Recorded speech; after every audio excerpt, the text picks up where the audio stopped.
আউযু বিল্লাহি মিনাশ শাইতানির রাজিম বিসমিল্লাহির রহমানির রহিম জাযাল্লাহু আন্না মুহাম্মাদাম মা হুয়া আলু আল্লাহুম্মা আল্লিমনা মা রাশিদ উমুরিনা ওয়াজনা মিন শুররি আনফুসিনা ওয়া মিন সাইয়্যাতিনা আমালিনা আস্তাগফিরুল্লাহাল্লাযী লা ইলাহা ইল্লা হুয়াল হাইয়ুল কাইয়্যুম ওয়া আতুবু ইলাইহি ওয়া লা হাওলা ওয়া লা কুওয়াতা ইল্লা বিল্লাহিল আলিয়্যিল আযীম আল্লাহুম্মা আল্লিমনা মা রাশিদ উমুরিনা ওয়াজনা মিন শুররি আনফুসিনা ওয়া মিন সাইয়্যাতিনা আমালিনা আজকে 1 তারিখ জুলাই মাস 2025 সাল।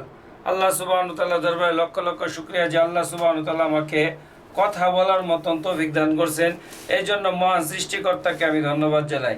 আল্লাহ সুবহানাহু ওয়া তাআলা কোরআনের ভিতরে বলেন, আরাআইতাল্লাযী ইউকাযযিবু বিদ্দীন ফাযালিকা হাযাল্লাযী ইয়াদউল ইয়াতীম ওয়া লা ইয়াহুদ্দু আলা তুআমিল মিসকিন ফাওয়াইলুল লিল মুসাল্লিন আল্লাযীনা হুম আন সালাতিহিম সাহুন আল্লাযীনা হুম ইউরাউনা ওয়া ইয়ামনাউনাল মাউন।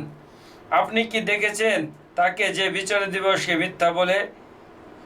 সেই ব্যক্তি যে এতিমকে গলা ধাক্কা দেয় এবং মিসকিনকে অন্ন দিতে উৎসাহিত করে না। অতএব দুর্ভোগ সেই সব নামাজির যারা তাদের নামাজ সম্পর্কে বেখবর, যারা তা লোক দেখানোর জন্য করে এবং নিত্য ব্যবহার্য বস্তু অন্যকে দেয় না। আল্লাহ সুবহানাহু ওয়া তাআলা এই সূরার ভিতরে বলে দিছে যে আজকে অনেক মানুষ বিভিন্নভাবে তারা বিভিন্ন ধরনের প্রতিকূল অবস্থার ভিতরে চ্যালেঞ্জ মোকাবেলা করে চলতেছে। তাদের সাথে মানুষ অনেক ধরনের খারাপ বিহেভিয়ার, খারাপ আচরণ করে। তারা অনেক সময় অনেক প্রতিকূল অবস্থার ভিতরে অনেকের কাছে হেল্প চায়, অথচ এই হেল্পটা পায় না। এটা আল্লাহ তাআলা হুকুম করছে তাদেরকে এই হেল্পটা করার জন্য। আল্লাহ সুবহানাহু ওয়া তাআলা যখন উমর রাদিয়াল্লাহু তাআলা নুকে অর্ধজাহানের বাদশা করা হইল, পুরা অর্ধজাহানের বাদশা, আর উমর রাদিয়াল্লাহু তাআলা নু খুঁজে দেখতেছেন কার ঘরে খাবার নাই। তিনি রাত্রেবেলা দেখেন যে একটা উনুর তাওয়া জ্বলতেছে আর পানির ভিতরে কোনো আটা নাই, ময়দা নাই। আর তিনি বলতেছেন, হে তুমি এখানে, তোমার বাচ্চারা কান্নাকাটি করতেছে আর তুমি পানি জ্বালতেছো, তার কারণটা কি? তখন সে বলল, এই বাদশা আমিরুল মুমিনুন, আমি ওমরের নিকট বিচার দিব। এই সে যেতে এই একটা গভর্নর হওয়ার পরেও সে এই দেশের একটা জনসাধারণের খোঁজ খবর নেয় না। এর জন্য আমি তার নিকট বিচার দিব আর তাকে আল্লাহ তাআলা হাসরের ময়দানে তার সম্বন্ধে জিজ্ঞাসিত করবেন। তো ওমর রাদিয়াল্লাহু তাআলা মাথায় আটার বস্তা নিয়ে আসলেন আর তা দিয়ে গেলেন এবং তাদেরকে খাওয়ানো পান করার পরে বলল, তুমি কালকে ওমরের দরবারে যাবে আর সেখানে তুমি আমাকেই দেখতে পারবে। তো ওই মহিলা গেল, যাওয়ার পরে দেখলো যে ওমর রাদিয়াল্লাহু তাআলা বাদশা। এখন তো ওই মহিলা ভয়ে অস্থির হয়ে গেছে আর বলতেছে, আমাকে হুজুর মাফ করে দেন। আর ওমর রাদিয়াল্লাহু তাআলা বলতেছে, দেখো বোন, আমি যে তুমি একে খোঁজ খবর নিতে পারে নাই, কারণ আমাকে আল্লাহ তাআলা অর্ধজাহানের বাদশা করে দিছে আর তুমি আমার এই রাজত্বের ভিত্তিতে থাকো, আমি তোমার খোঁজ খবর নিতে পারি না।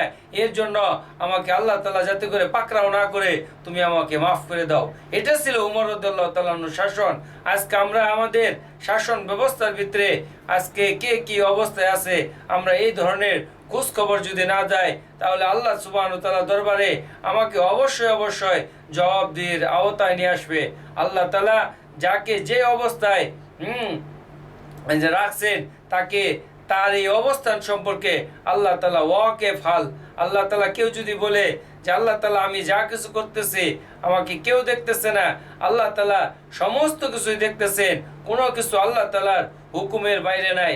আজকে আমরা নিজেকে এগুলো থেকে আড়াল করার জন্য আমরা বিভিন্ন রকমের পন্থা অবলম্বন করি, অথচ আল্লাহ তাআলা বলছেন, ওয়া মাকারু মাকাল্লুল্লাহ, তুমি কত বড় চালাক, তুমি কত বড় চালবাজ, তুমি কত বড় পলিটিশিয়ান, তার চেয়ে বেশি আমি আরো পলিটিশিয়ান আর আমারটাই বাস্তবায়ন হবে। সেই জন্য আমরা সব সময় আল্লাহ তাআলার হুকুমের ফরমাবরদার হব, আল্লাহ তাআলার হুকুমের নাফরমানি করব না এবং নিজেকে আল্লাহ তাআলার সামনে আত্মসমর্পণ করবে, নিজেকে আল্লাহ তাআলার সামনে বিলীন করে দিব, নিজেকে আল্লাহ তাআলার সামনে উজাড় করে দিব। আল্লাহ তাআলা আমার প্রকৃত রব, আল্লাহ তাআলা আমার মালিক, আল্লাহ তাআলা আমার প্রতিটা কৃতকলাপ দেখতেছেন। কোনো কৃতকলাপ নাই যে আল্লাহ সুবহানাহু ওয়া তাআলা আমাকে দেখতেছেন না। আজকে আমি অনেক টাকা পয়সার মালিক হয়ে গেছি, অনেক কিছু হয়ে গেছি, তারপর আমার হতাশা কাটে না। আল্লাহ তাআলা তাকে হতাশার মতন এক মানে এত ধন সম্পদ দেওয়ার পরেও তারপরে তাকে হতাশার মতন এরকম এক বেদিবস্থার ভিতরে তাকে আল্লাহ সুবহানাহু ওয়া তাআলা পা ফালায় রেখে দিছে, সে প্রতিটা মুহূর্তে হতাশ। আমি দেখছি যে আমার জীবনের থেকে অনেক তারা তারা অনেক শারীরিক দিক দিয়ে অনেক সুস্থ, সব দিক দিয়ে ফিট, তারপরেও তারা হতাশ। অথচ আমার একটা পা নাই, আমার একটা পা কেটে গেছে, আমি আর কথা বলার ভিতরে কতটুকু আমার ভিতরে কোনো ধরনের হতাশা কাজ করে না। কত রকম ঝড় তুফান সাইক্লোন, বিভিন্ন ধরনের মানসিক চাপ, মানসিক প্রেশার, মানসিক বিভিন্ন ধরনের বাজে মন্তব্য থেকে নিয়ে, কটূক্তি থেকে নিয়ে অনেক ধরনের আমার উপর প্রেশার ক্রিয়েট করা হয়েছে, তারপর আমি কত হতাশ হই নাই। কারণ আমি জানি আল্লাহ তাআলা বলে দিয়েছেন, আমি যে যত আল্লাহ তাআলার উপরে তাওয়াক্কুল এবং ভরসা করবে, আমি তাকে বড় থেকে বড়, কঠিন থেকে কঠিন প্রবলেম তাকে তার সামনে ফেস করাবো। আর এই প্রবলেম ফেস করার মাধ্যমে সে তার ঈমান এবং বিশ্বাস, দৃঢ় বিশ্বাস আল্লাহ সুবহানাহু ওয়া তাআলার প্রতি হবে, এবং কি মাখলুকাতের উপর থেকে তার বিশ্বাস দিল থেকে বের হয়ে যাবে। এখন আল্লাহ তাআলা আমাকে যে অবস্থায় রাখুক না কেন, আমি আল্লাহ তাআলার নিয়ামতের শুকরিয়া আদায় করতেছি না, যার ফলে আজকে আমি হতাশ, 24 ঘন্টায় হতাশায় নিমজ্জিত। এত টাকা পয়সা, ধন দৌলত, বাড়ি গাড়ি, সুন্দরী রূপসী নারী, তারপরেও বিলাসবহুল গাড়ি, বিলাসবহুল বাড়ি, তারপরেও সে হতাশার কারণে সে ড্রাগ নিতেছে, সে হতাশার কারণে সে বিড়ি খাইতেছে, সিগারেট খাইতেছে, ধূমপান করতেছে, সে হতাশার কারণে এগুলা করতেছে। বরং এই সমস্ত জিনিসগুলা তার হতাশাকে আরো দ্বিগুণ বাড়ায় দিতেছে। সে তার এই হতাশাকে আরো বেশি থেকে বেশি আগুনের ফুরুঙ্গির মতন জ্বালাই দিতেছে। সেটাকে নিবারণ করার জন্য সে আরো বেশি অ্যালকোহলে আসক্ত হইতেছে, তারপর আরো বেশি অ্যালকোহলে আসক্ত হইতেছে, তারপর আরো বেশি এক সময় ড্রাগ আর তার কোনো কাজে আসতেছে না। তখন আল্লাহ সুবহানাহু ওয়া তাআলার পক্ষ থেকে তার বিভিন্ন ধরনের শারীরিক অসুস্থতা তার সামনে। এখন হয়তো দেখাইতেছে, আরে অমুকে তো ড্রাগ গ্রহণ করতেছে, কিন্তু তার তো কোনো ক্ষতি হয় না। ক্ষতি হয় না, কিন্তু হবে। আল্লাহ তাআলা বলে দিয়েছেন, মাইসিরুল খামার মানাফিউল লিন্নাস, যে মদ এবং জুয়া মানুষের জন্য সাময়িক প্রশান্তিদায়ক, কিন্তু এর ক্ষতির পরিমাণ বেশি। যেটা আল্লাহ তাআলা নিজে বলছেন ক্ষতি, এটা অবশ্যই ক্ষতি, এতে কোনো সন্দেহর লেশ মাত্রাও নাই। সেই জন্য আমরা সর্বাবস্থায় দুঃখে থাকি, সুখে থাকি, জলে স্থলে, পাহাড়ে পর্বতে, নদী নালা আকাশে, যে কোনো স্থানে থাকি না কেন, আমার প্রতিটা মুহূর্ত আল্লাহ তাআলার স্মরণ, আল্লাহ তাআলার ধ্যান, আল্লাহ তাআলার খেয়াল, আল্লাহ তাআলার মানে রুবুবিয়তের বড়াই আমাকে বরণ করতে হবে। এবং আল্লাহ তাআলাকে একটা সেকেন্ডের জন্য, একটা মুহূর্তের জন্য আমাকে ভোলা যাবে না। কারণ আল্লাহ তাআলা আমার জিম্মাদার, আল্লাহ তাআলা আমাকে বানাইছেন।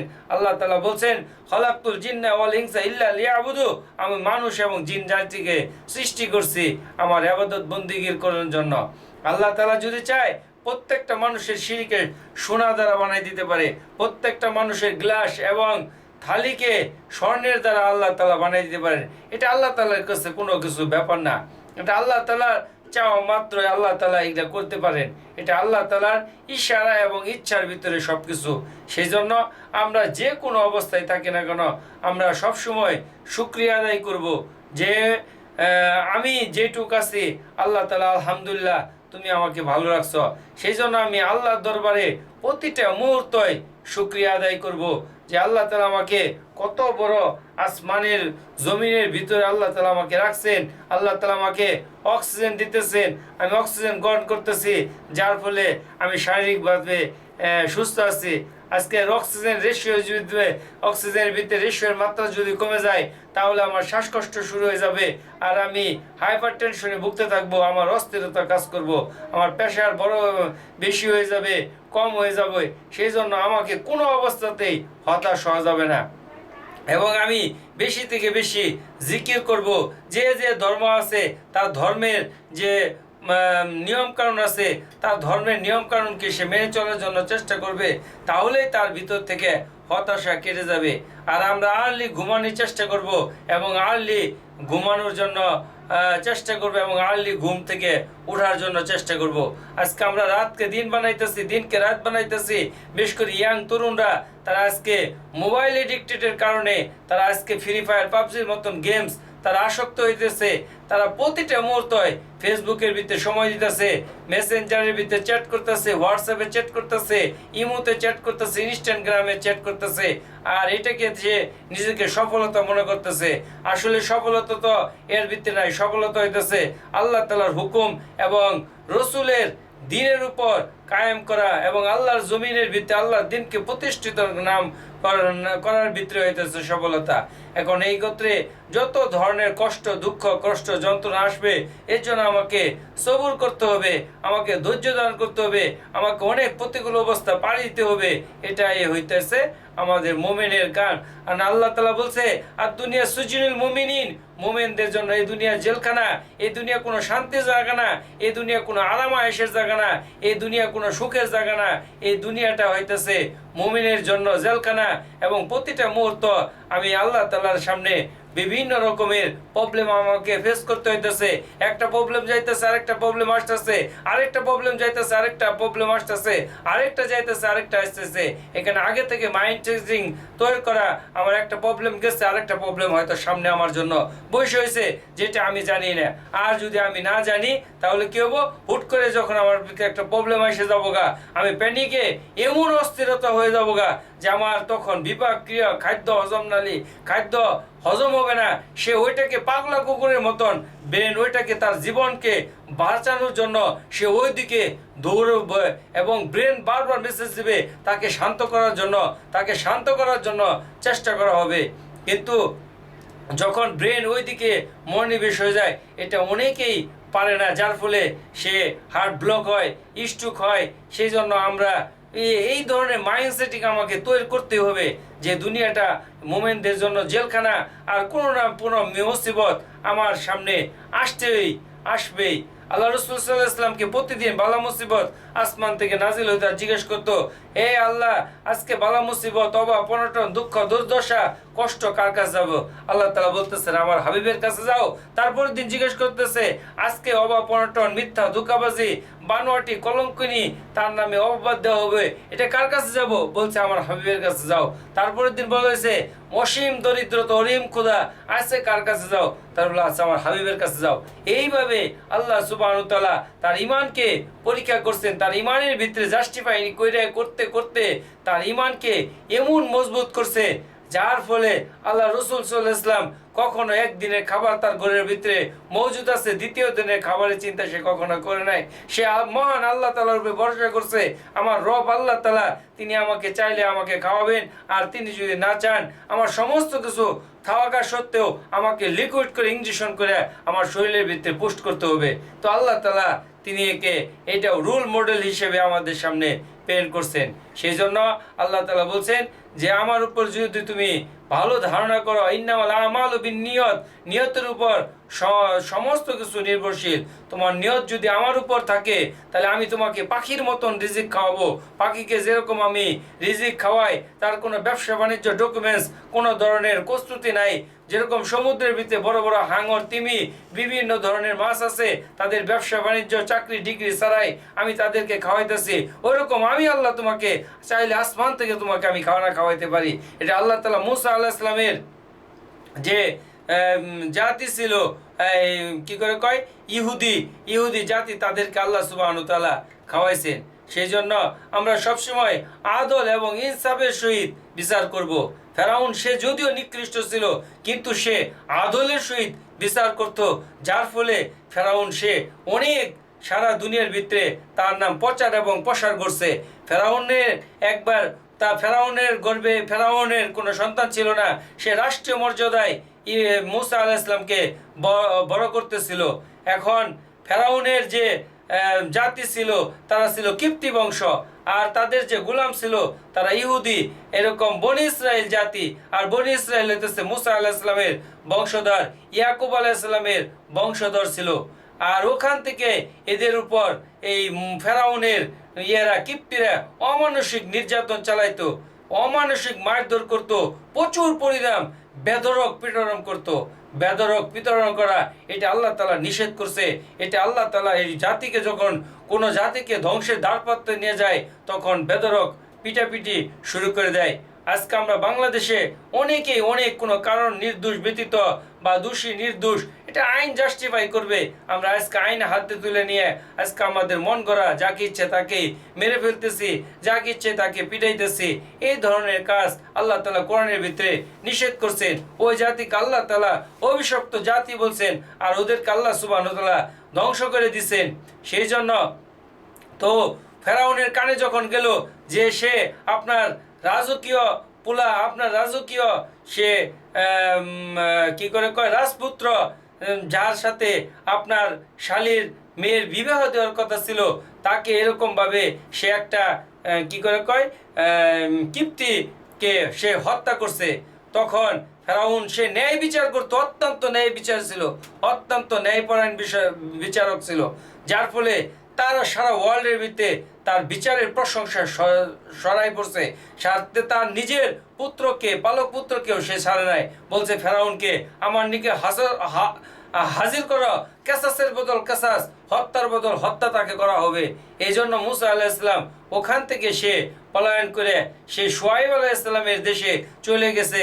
আর শুআয়ব আলাইহিস সালামের 3জন বা 4জন মেয়ে ছিল, ওখান থেকে একজনকে মুসা আলাইহিস সালামের নিকট বিবাহ বন্ধনে আবদ্ধ করছেন। সেই জন্য ইনসাফ বা আল্লাহ তাআলা বলছেন ইনসাফ এবং আদল, যে ব্যক্তি ইনসাফগার বাদশাহ, যে ব্যক্তি ইনসাফের সহিত বিচার করে, আল্লাহ সুবহানাহু ওয়া তাআলা বলেন সে হাসরের মাঠে 7 শ্রেণীর ব্যক্তি ওই আরশে আজিমের ওই কিয়ামতের মাঠে কোনো ছায়া থাকবে না। আরশে আজিমের ভিতরে ওখানে সে সোনার সিংহাসনের ভিতরে হেলান দিয়ে বসে থাকবে, আর আরশে আজিমের ভিতরে সে ছায়া পাবে। এবং ওই যে ব্যক্তি ন্যায়পরায়ণ বর্ষা, তার কোনো ধরনের দোয়া, তাই সে ভালো দোয়া করুক আর মন্দ দোয়া করুক, কারো প্রতি এরকম বিরক্ত হয়ে দোয়া করুক, আল্লাহ তাআলা তার দোয়াকে বিফলে দেয় না। এটা বিশাল বড় একটা গুণ, যার ফলে ফেরাউন প্রতিদিন রাত্রে কান্নাকাটি করতো, আয় আল্লাহ কালকে তুমি আমাকে বৃষ্টি দাও, বৃষ্টি না দিলে কালকে এই মিশরের জনগণ আমাকে খোদা বলে মানবে না। এ আল্লাহ তুমি কালকে রোদ দাও, যদি রোদ না দাও তাহলে মিশরের জনগণ আমাকে খোদা বলে মানবে না। সে 7 রাত্রে প্রতিটা কালকের কি হবে এটা আগের দিন রাত্রে সে বিল পাস করে নিত, আর ওইভাবেই তার কার্যপরিণতি চলতে থাকতো। আর এই কারণেই তাকে মিশরের লোকজন তাকে খোদা বলে স্বীকার করে নিত। এই জন্য মিশরের যতগুলা ফারাও আছে, যতগুলা সম্রাট আছে, যতগুলা বড় বড় বাদশা আছে, ওর ভিতরে ফেরাউনের লাশটাকে এখন পর্যন্ত মমি করে রেখে দিয়েছে, কিয়ামত পর্যন্ত মানুষের জ্ঞান হাসিল করার জন্য আল্লাহ সুবহানাহু ওয়া তাআলা দৃষ্টান্ত স্বরূপ তাকে রেখে দিছে। এই জন্য আল্লাহ সুবহানাহু ওয়া তাআলা আমাদেরকে আদল এবং ইনসানের সহিত আমাদেরকে বিচার আচার যা কিছু আছে এগুলো করার তৌফিক দান করুক। আর সবচেয়ে বড় জিনিস হইতেছে, যদি কেউ কাউকে মহব্বতের সহিত কোনো কিছু খাওয়া এবং পান করা, এর চেয়ে ভালো কোনো খাবার এই দুনিয়াতে হইতে পারে না। আর যদি কেউ কাউকে ভয়ে তাকে যদি সালাম করে, আল্লাহ রাসূল সাল্লাল্লাহু আলাইহি ওয়াসাল্লাম বলছেন সে পৃথিবীতে সবচেয়ে নিকৃষ্টতম ব্যক্তি, সবচেয়ে নিকৃষ্টতম ব্যক্তি, যে তাকে মানুষ ভয়ে তাকে সালাম করলো, যে আজকে যদি আমি তাকে সালাম না দেই কালকে সে আমার কোনো ক্ষতি করতে পারে। সেই জন্য আমরা এই ধরনের মন মানসিকতা থেকে আমরা বের হয়ে আসি। আমাদের মরতে হবে, আমাদের জীবন, সামনের যে জীবন আসতেছে, এই জীবন কখন আমার মৃত্যু আসবে আমি একটুও বলতে পারি না। 1 সেকেন্ড পরেও আমার মৃত্যু হইতে পারে। আমি রুকনুদ্দিন এখানে এই ঘরে বসে আছি, এখানে কেউ নাই, এখানে এই মুহূর্তে আজরাইল আলাইহিস সালাম আইসে বলতে পারে তোমার জান কবজ করা হবে। এই বিষয়ে আমাকে সব সময় এনি টাইম এনি হাউ প্রতি মুহূর্ত আমাকে প্রিপারেশন নিয়ে থাকতে হবে, যে কোনো টাইমে আমার মৃত্যু হবে। আর ওই মৃত্যুর সময় যাতে করে আমার মান ক্বালা আখির লা ইলাহা ইল্লাল্লাহ ওয়া দাখালাল জান্নাহ, যে ব্যক্তি শেষ কথা হবে লা ইলাহা ইল্লাল্লাহ সে জান্নাতে প্রবেশ করবে, আমার যাতে করে আখিরাতে আমি সত্য কথা বলতে পারি। এর জন্য আল্লাহ সুবহানাহু ওয়া তাআলা আমাকে তৌফিক দান করে। স্লিপ অফ টাং কাইন্ডলি আমার কথার ভিতরে কোনো ভুল ত্রুটি হলে অবশ্যই ক্ষমা সুলভ দৃষ্টিতে দেখবেন। এবং আল্লাহ তাআলা আমার এই কথাগুলোকে সারা ওয়ার্ল্ডের আনাচে কানাচে, মাশরিক থেকে মাগরিব, শিমাল থেকে জুনুব পৌঁছায় দেখ। এবং সারা বাংলাদেশের ভিতরে যে সমস্ত অন্যান্য ধর্মাবলম্বী আছে তাদের প্রতি আমার আন্তরিক প্রীতি শুভেচ্ছা এবং ভালোবাসা রইল। সারা বিশ্বের ভিতরে সমস্ত মুসলমানকে আল্লাহ তাআলা হেদায়েত দান করুক, সমস্ত জিন এবং ইনসানকে হেদায়েত দান করুক। একে অপরের প্রতি ভ্রাতৃত্ববোধ বজায় রাখি, একে অপরকে সম্মান করি, একে অপরের প্রতি স্নেহ করি, একে অপরের প্রতি মায়া মমতা বোধ করি। প্রত্যেকটা সন্তান তার বাবা মাকে যাতে করে সম্মান করে, কারণ বাবা মার দোয়া ছাড়া কোনো সন্তান বড় হইতে পারে না। যেরকম কাবাবরের ইমাম, তার মা তাকে এত দুষ্ট ছিল আফ্রিকার, তাকে বলছিল তুই দুষ্টামির কারণে যে আল্লাহ তাকে তো কাবাগরের ইমাম বানাক, আর মায়ের তো কবুল হয়েছে, আর ওই সন্তান কাবাগরের সত্যিকার ইমাম হয়েছে। তো স্লিপ অফ টান কাইন্ডলি কোনো কথার ভিতরে ভুল হইলে আজকে 1 তারিখ জুলাই মাসের, তো অবশ্যই আমাকে ক্ষমার দৃষ্টিতে দেখবেন। সমস্ত মুসলমান ভাইদের প্রতি আমার সালাম, আসসালামু আলাইকুম। অন্যান্য ধর্মাবলম্বী যারা আছেন তাদের প্রতি আমার আন্তরিক প্রীতি শুভেচ্ছা ভালোবাসা। আমরা আইনকে হাতে তুলে নিব না। বাংলাদেশের সংবিধান যে কোনো টাইমে যে কোনো সরকার থাকুক না কেন, আমরা সংবিধানকে মেনে চলার জন্য চেষ্টা করব। আল্লাহ সুবহানাহু ওয়া তাআলা আমার এই কথাগুলোকে সারা ওয়ার্ল্ডের ভিতরে ছড়াই দেখ। আসসালামু আলাইকুম ওয়া রাহমাতুল্লাহি ওয়া বারাকাতুহু।